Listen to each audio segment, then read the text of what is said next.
JBN, we keep you informed. I am Michelle Jones, and in the news, woman killed, father-in-law assaulted in Linstead robbery. A 33-year-old woman was shot dead. Her father-in-law assaulted, and several items stolen from their residence in Linstead, St. Catherine Friday morning. The incident took place in Venetia District in Linstead. The deceased has been identified as Serena Needham, otherwise called Pretty Foot. Police say Needham is the baby mother of a known violence producer in Linstead. That person is currently on a murder charge. Police reports are that about 2 a.m., the two were at home when two masked men armed with handguns kicked in the back door and informed them that they are police. The men reportedly took the father-in-law outside, where he saw three other masked men, two with rifles and the other with a handgun. Police said the men inquired who else was inside, after which they took him back into the house. Two of the men took Needham from a room and took her outside. Loud explosions were heard soon after. The men reportedly took two TVs from the house, saying that they seemed to be stolen. They also reportedly took a black Samsung cell phone. About 5 a.m., the father-in-law went outside and discovered Needham's body and called the police. Investigations continue. Man fatally shot by police in St. Mary. Indicom probing. The Independent Commission of Investigations, Indicom, is probing the fatal police shooting of a man in Enfield District on Otter Bay, St. Mary last night. He has been identified as 27-year-old Kemar Duaney, otherwise called Blacks or Tutu. The incident reportedly occurred about 11:30 p.m. in the vicinity of the Enfield Health Center. The police reported that two cops were on mobile patrol when a man was reportedly seen with a knife walking along the Enfield main road. It's alleged that the cops requested a search of the man's person. It is further reported that Duane pointed a gun in the direction of the police when they attempted to approach him. One of the cops discharged his weapon during the incident. Duane was pronounced dead at the Anoto Bay Hospital. According to Indicom, a 9mm pistol without a serial number was reported as recovered from the deceased man. The gun and the hands of the deceased were swabbed for DNA testing, said Indicom. It said the scene was processed and forensic exhibits collected. The alleged recovered gun, as well as the weapons of the concerned officers, were boxed and sealed for submission to the forensic lab for ballistic testing. The body of the deceased was also bagged and sealed for storage pending post-mortem examination. Initial accounts were provided by the two cops, and witness canvassing was also conducted by Indicom's investigative team. The cops were served with notices to provide statements and or to attend the Commission's office to be interviewed. Cocaine seized in St. Elizabeth. Cocaine weighing 4.4 pounds and valued at $15.5 million was seized on Wednesday in Newell, St. Elizabeth. It was reported that the police were on patrol when they spotted three men whose behavior aroused suspicion. The men ran in different directions and were chased by the police. It is understood that a bag containing the cocaine fell from one of the men. FID going after assets of Manchester businesswoman convicted of money laundering.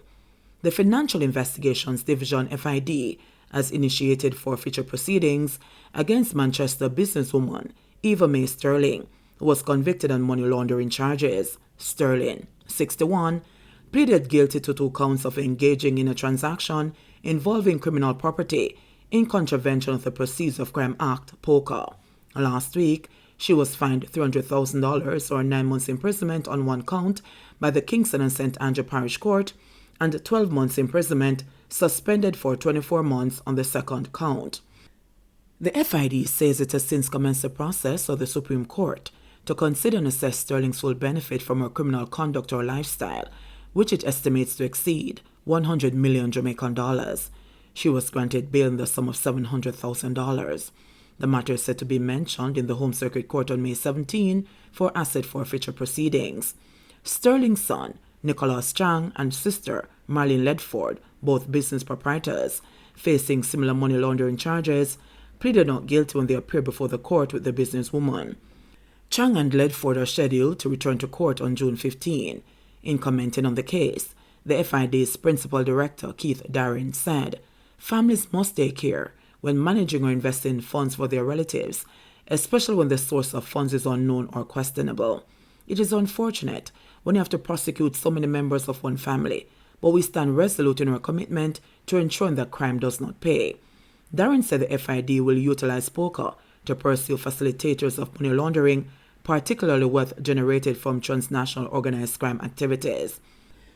We have observed the unfortunate abuse of a booming real estate sector for laundering of the proceeds of crime. FID, along with other law enforcement partners, is proactively monitoring the sector to mitigate its elevated money laundering vulnerabilities. Partnership is important in achieving our mandate, and we must thank our overseas law enforcement counterparts for their collaboration with the FID on this significant financial crime investigation, which occurred in the USA and Jamaica. District Constable charged with assault of woman in Westmoreland.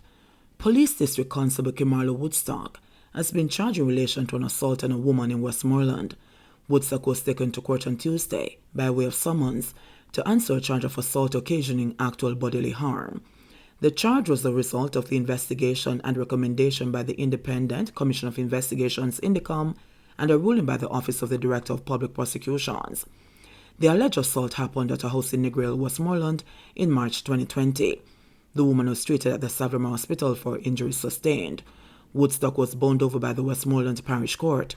The next court date is set for May 24. NHD workers walk off the job.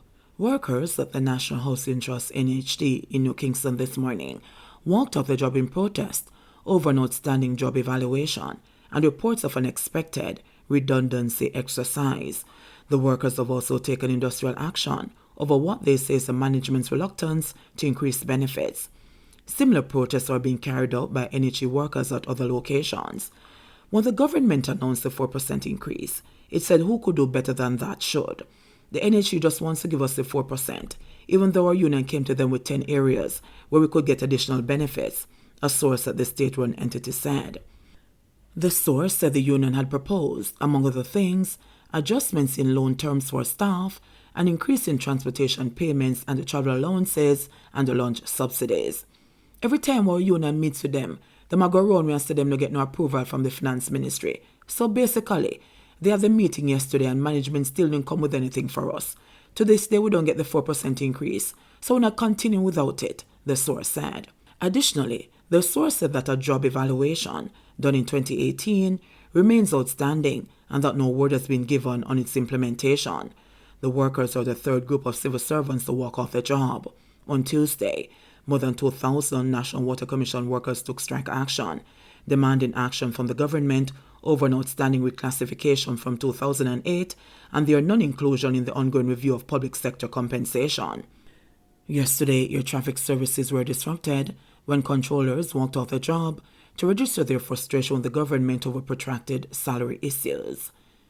PM urges public sector workers to desist from strike action.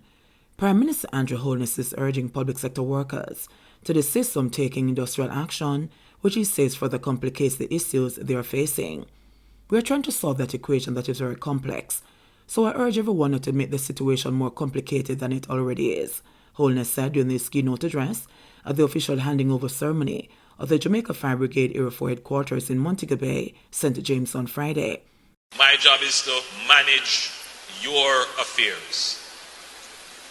And it means that there has to be an incredible balancing act because we have to look at everyone's affairs. Everyone. Teachers, firemen, traffic, security, the national debt. And we have to put all of that into an equation that will deliver growth and employment.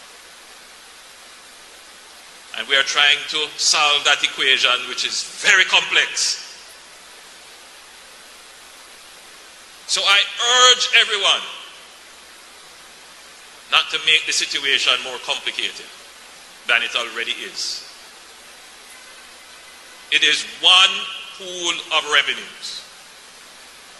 And if we do anything to stop the flow of revenue into that pool, there will obviously be less for us to debate about how it is to be shared out. So whilst we have concerns, many of them genuine and legitimate, and they should be spoken of loudly. Don't take action to stop the revenues from flowing into the pool, which you will need to negotiate about. It is not in your interest to do it. Not in your interest. We are committed to the well-established principles of industrial negotiations. Jamaica reports 276 new COVID cases, 4 deaths. Jamaica reported 276 new cases of COVID-19 and 4 fatalities on Thursday, according to the latest statistics from the Ministry of Health and Wellness. This pushed the total number of cases of the virus since the start of the pandemic to 131,980 and the death toll to 2,995. Of the newly reported cases, there were 168 females and 108 males with ages ranging from 10 months to 89 years. The cases were recorded in St. James, 58, Kingston and St. Andrew, 41, St. Anne, 34, Trelawney, 24, St. Catherine, 22, St. Elizabeth, 22, Westmoreland, 20, Manchester, 17, Clarendon, 15, Hanover, 10, St. Mary, 6, St. Thomas, 4, and Portland, 3. Meanwhile, the latest deaths are a 68-year-old man from St. Catherine, whose death was recorded in April 2021, a 72-year-old woman from St. Catherine, whose death was recorded in May 2021, a 79-year-old woman from Westmoreland, whose death was recorded in August 2021, and an 86-year-old woman from St. Catherine, whose death was recorded in November 2021. The country also recorded 65 new recoveries, bringing the total number of recoveries to 84,883. The positivity rate for the latest round of testing was 28.4%. There are 65 people hospitalized, 2 of them critically ill. There are 1,670 confirmed active cases on the island. JBN, we keep you informed. Please remember to subscribe, like, share, leave us a comment, and click the notification bell to receive our daily news items.